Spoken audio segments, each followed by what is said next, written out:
Super Sonic, everyone's favorite all-powerful chili dog-loving beast slayer. Sometimes he's necessary to stopping a world-ending threat, and other times Sonic can do it without the boost, and only uses it for fun after the fact. Today, we're gonna look at Super Sonic's role in every mainline Sonic the Hedgehog game, and rank him from worthless to elite.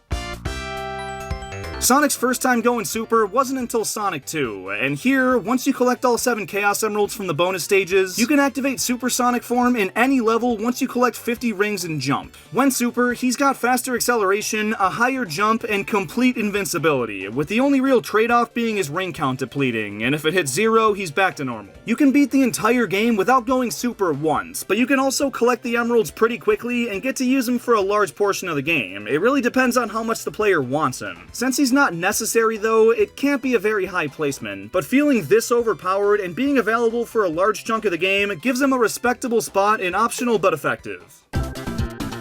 Asana helps you identify blockers to keep work on track. Try it for free.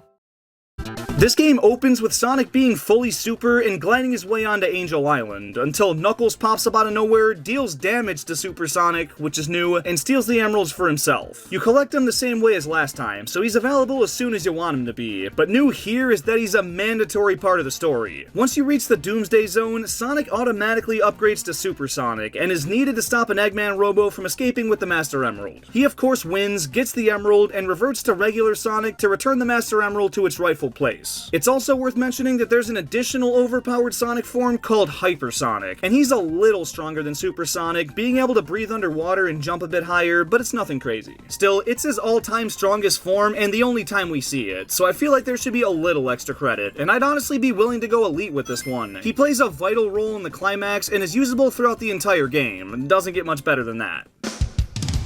In Sonic Adventure, Super Sonic's only usable for the final boss and the true ending of the game, which requires beating every single story mode, so most players haven't gotten that far. With Perfect Chaos taking full form, Sonic's friends pull together with the Chaos Emeralds they've collected, power up Sonic, and let him take on Chaos mano a mano. Sonic wins in one of the easier final bosses in the series, and brings Chaos back to his Chill Zero form. Beating a world-ending elemental monster all by himself is really impressive, but not being usable in any other part of the game holds it back from being full-on elite, so he's a strong key to success.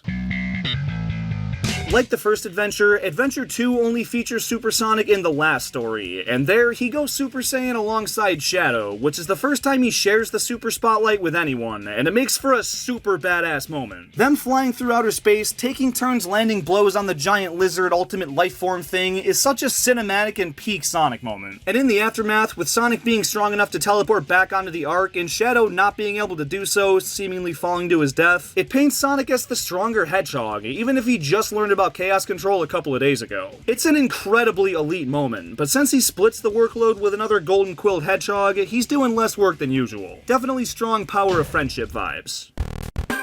Just like the last couple games, Super Sonic's reserved for the final boss here, and this time he's back to a one-man wrecking crew. Now, it's not as intimidating of a villain as Perfect Chaos or the planet-destroying Eclipse Cannon, but it's a Transformer-looking Eggman Robo, and the fight takes place on the moon to up the stakes a little. This is the true ending, and he's the key to stopping Eggman, so he'll fit well there.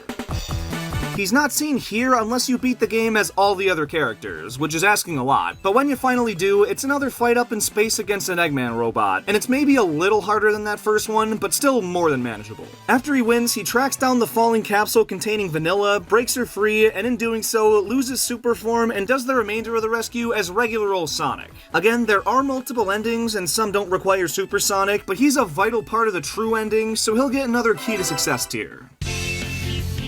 Like these other modern era games, Super Sonic only shows up for the last story, after you complete the 4 main team playthroughs. Metal Overlord is one of the most menacing foes in the series. He scanned every single character over the course of the game to figure out how to defeat them, and the plan was honestly almost foolproof. Almost. He achieved exactly what he wanted, but since the Sonic crew had all the Chaos Emeralds, there was one tiny thing that Metal didn't account for. Even still, he needed the 11 other playable characters to contribute to the fight, including Tails and Knuckles for his phase, which waters down his contribution a little. He's the game changer, but the whole theme of this game is about teamwork, so friendship tier it is.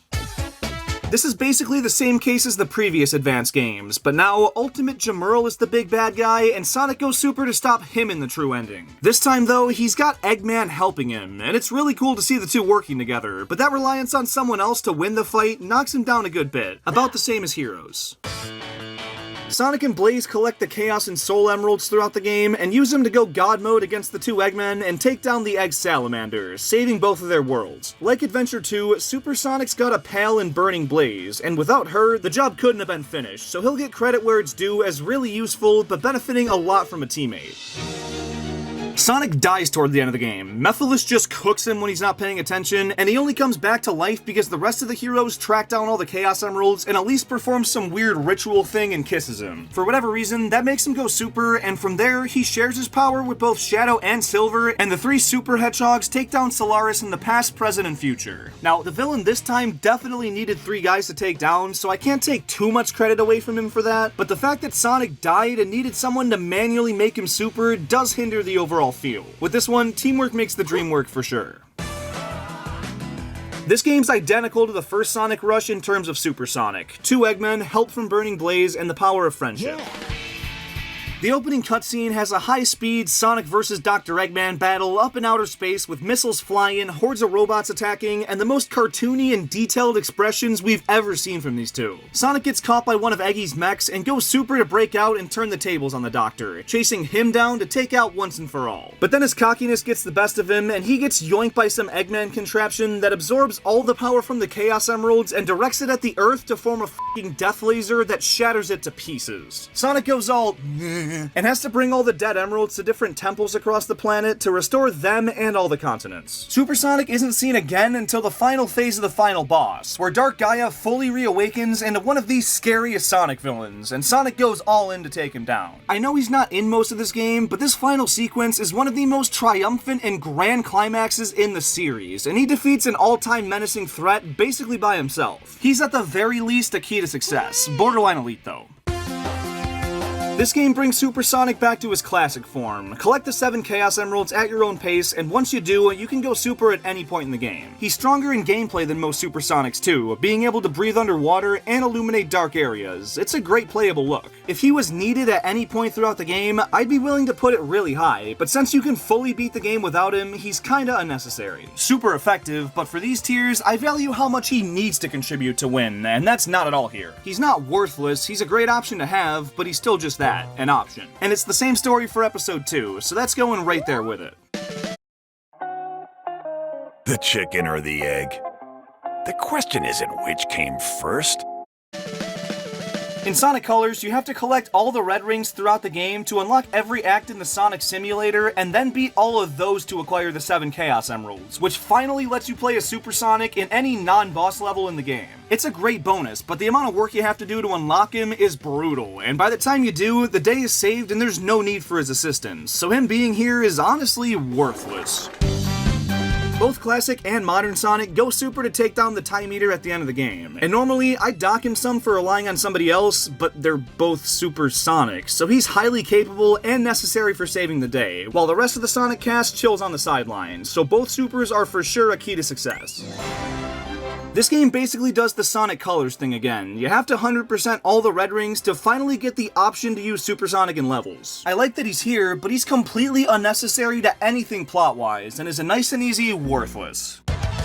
This game follows the same classic Sonic formula. You can collect the Chaos Emeralds at your own pace and use Super Sonic at any point after that as long as you have at least 50 rings. You can still beat the game without Super Sonic, but in order to get the true ending, you have to collect all 7 Chaos Emeralds so you can go Gold Mode for the final boss. Being this vital to the ending, in addition to being playable as early as the player desires, gives this one by far the strongest case for an elite Super Sonic.